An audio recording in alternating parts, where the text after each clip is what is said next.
US और Israel Iran war जो था अब डेफिनेटली एक अलग डायरेक्शन में अब जाने वाला है। तो इजराइल, माफ कीजिएगा, ईरान ने क्या किया, डियागो गार्सिया जो यूके की टेरिटरी थी जिसपे यूएस ने अपना मिलिट्री बेस बनाया हुआ है, जहां पे उसके बहुत सारे बॉम्बर और बहुत सारी चीजों को उसने स्टेशन करके रखा है और जो पूरे इंडियन ओशन रीजन को एक तरह से चेक में रखता है, उस पर 2 इंटरमीडिएट बैलिस्टिक मिसाइल से हमला किया।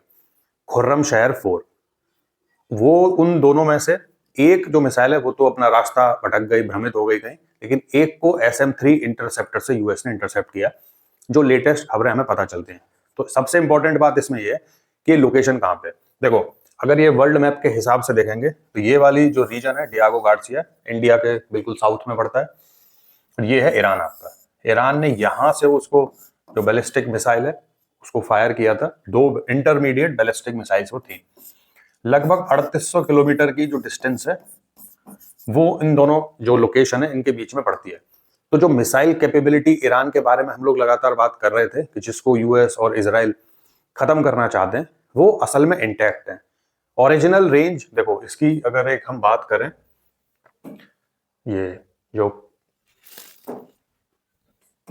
जिस इंटरमीडिएट रेंज का उन्होंने इस्तेमाल किया ईरान ने, एक खुर्रम शहर 4 है, क्लेम्ड टू हैव टारगेटेड तेल अवीव्स बेन गुरियन। आपको याद होगा कि जब ये स्टार्ट हुआ ही था तो जो बेन गुरियन जो एयरपोर्ट था वो इसी बैलिस्टिक मिसाइल से यूज किया गया था। ये खुर्रम शहर 4 है, लॉन्ग रेंज है, 2000 किलोमीटर। इंपॉर्टेंट पॉइंट अब इसमें वही है कि वो जगह डियागो गार्सिया जहां वो हिट करना चाहता था वो थी लगभग 3800 किलोमीटर, 4000 किलोमीटर के फेर में। इसकी कैपेबिलिटी थी 2000, क्योंकि किसी भी डिफेंस जो मिसाइल है, एयरक्राफ्ट है, उसकी जो भी कैपेबिलिटीज होती हैं उनको पूरा कभी कोई नहीं बताता। जैसे अग्नि मिसाइल्स हैं इंडिया की, बोलेंगे कि ये अच्छा अग्नि 5000, 4000, 6000, ओरिजिनल नहीं बताएंगे, लेकिन ऑफिशियली जो मतलब पूरी दुनिया मानती है, बहुत सारे जो एनालिस्ट मानते हैं कि मे बी ये 10,000 से ऊपर की रेंज तक है, जो कि किसी भी टेरिटरी को हिट कर सकती है। ये जो इसमें इस्तेमाल की, ये वॉरहेड 1 टन से ज्यादा का वॉरहेड ले जाने में सक्षम है। और स्पीड, सबसे इंपॉर्टेंट बात है, स्पीड है मैक 16।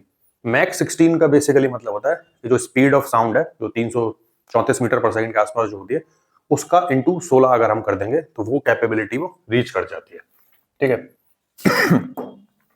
तो ये डियागो गार्सिया, एक चीज जो हमें सबसे अब समझ जानी चाहिए कि अब तक क्या हो रहा था कि ईरान के जद में जितनी भी सारी जगह थी वो थी बेसिकली ये इजराइल, ये वाला पूरा मिडिल ईस्ट। ठीक है।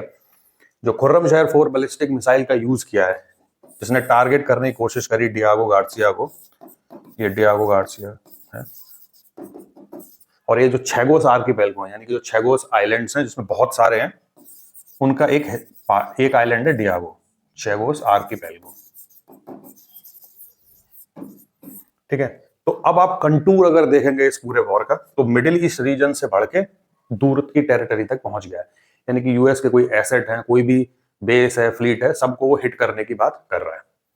और अब इवन ये भी बोल रहे हैं बहुत सारे लोग, तो कि अब ईरान की कैपेबिलिटीज अगर इतनी हैं, हिट नहीं कर पाया वो एक अनदर केस है, लेकिन जो यूरोप का जो बहुत सारा हिस्सा है वो उसके रेंज में अब आ जाता है। इवन कुछ लोग तो बोल रहे हैं पेरिस और ये सारी जगह भी अब इसकी रेंज में आ जाती है। इंपॉर्टेंट इसमें जो हुआ है, इसमें अगर हम बात करें कि इसमें जो पूरा का पूरा जो घटनाक्रम है वो बेसिकली हुआ क्या है। ये उसकी लोकेशन है जो वहां पे, ये पुरानी है, 2025 की है, जहां पे वो है। देखो,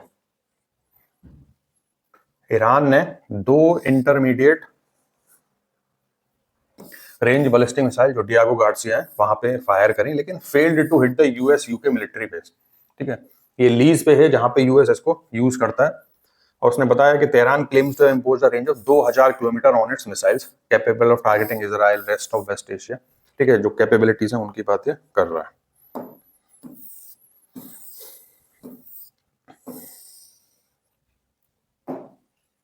As conflict continued to rage in West Asia for third week, Iran reportedly fired ballistic missile at Diego Garcia, जो कि एक रिमोट आइलैंड है इंडियन ओशन टेरिटरी में, साउथ ऑफ इंडियन ओशन जहां पे है, वहां से लोकेशन हमने उसकी अभी देखी है। The missiles however failed to strike the base, और सबसे इंपॉर्टेंट जो है कि टच वो वहां पे नहीं कर पाई है, उनको इंटरसेप्ट किया गया है। This attack has put a spotlight on Iran's air power capabilities, जिसमें क्रूज और बैलिस्टिक मिसाइल्स हैं। इजराइल और यूएसए लगातार इसी बात को कर रहे हैं कि उसकी जो कैपेबिलिटीज हैं, जो लॉन्ग रेंज कैपेबिलिटीज हैं, उनको भी उसे हिट करना है। फोर्थ वीक, चौथा वीक चल रहा है, fighting showing no signs of abating. इसको खत्म होने का कोई भी साइन दिख भी नहीं रहा है। इवन जो यूएस की जो वॉरशिप है एसएस त्रिपोली, वो अब मिडिल ईस्टर्न रीजन की तरफ आगे बढ़ रही है, जिसपे 2000 से ज्यादा मरीन्स हैं, क्योंकि स्ट्रेट ऑफ हॉर्मुज को खुलवाना अब बहुत जरूरी हो गया किसी के लिए भी। ईरान, क्योंकि स्ट्रेट ऑफ हॉर्मुज को उसने पूरा कंट्रोल करके रखा है। प्राइसेस, इन्फ्लेशन 116 बैरल प्रति, मतलब $116 प्रति बैरल के ऊपर से निकलते जा रहे हैं। तो आज एक जो इंपॉर्टेंट न्यूज ये भी आई थी कि यूएस ईरान को 1 महीने के सैंक्शन से वेवर दे देगा, ताकि वो ऑयल को मार्केट में उतार पाए, ताकि जो बढ़ते हुए प्राइसेस हैं उनको थोड़ी रोकथाम लगे। लेकिन इस हिट के बाद हो सकता है फिर से रिव्यू करना पड़ेगा कि जो कंटूर है पूरे वॉर का वो असल में बढ़ रहा है। ईरान बैकआउट नहीं करेगा, और ईरान मेरे हिसाब से वो 1 महीने के लिए क्यों मांगेगा?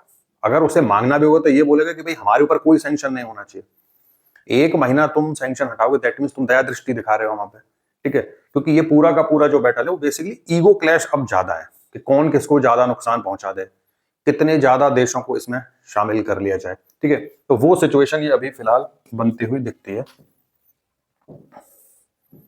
डियागो गार्सिया, ठीक है। अब इसके बहुत सारे ऑफिशियल कंफर्मेशन है नहीं है सच कि किसने किसको कितना हिट किया, लेकिन ये न्यूज कंफर्म है कि हाँ डियागो गार्सिया पे हिट किया गया था, ठीक है। स्ट्रेट ऑफ हॉर्मुज पे बहुत सारे जो नाटो नेशन है, ये नाटो ना बोले यूरोपियन बोल देते हैं, कोई नाटो तो फिर उतने देश तो साथ में आए, 7-8 ही हैं सिर्फ, उन्होंने भी आने की बात कही है, क्योंकि जब एलएनजी सप्लाई नहीं मिलेंगी तो स्ट्रेट ऑफ हॉर्मुज तो खुलवाने आना ही पड़ेगा। कतर की सबसे बड़ी रिफाइनरी ऑलरेडी हिट हो चुकी है, ठीक है। तो चैलेंजेस लगातार बढ़ते जा रहे हैं, और यूएस लगातार चाइना को तो अर्ज कर ही रहा है उसको भी आना चाहिए इस रीजन में। देखने वाली बात यह कि जो सैंक्शन हटाने की बात थी ईरान से कि यूएस 1 महीने के सैंक्शन हटाएगा, उस पर ईरान का क्या रिस्पॉन्स है वो हो सकता है आ गया हो, लेकिन अभी तक मैंने देखा नहीं उसको। उस पर भी अपडेटेड वीडियो बनाएंगे।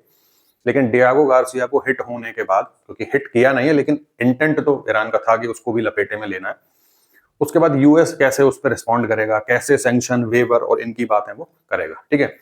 तो कॉन्टिन्यूअसली जुड़े रहिए, क्योंकि सारे इंपॉर्टेंट अपडेटेड वीडियो जो भी मिडिल ईस्ट सिचुएशन में चल रहे हैं उस पर मैं लगातार बना ही रहा हूं। और चैनल को लाइक शेयर सब्सक्राइब जरूर कर लें।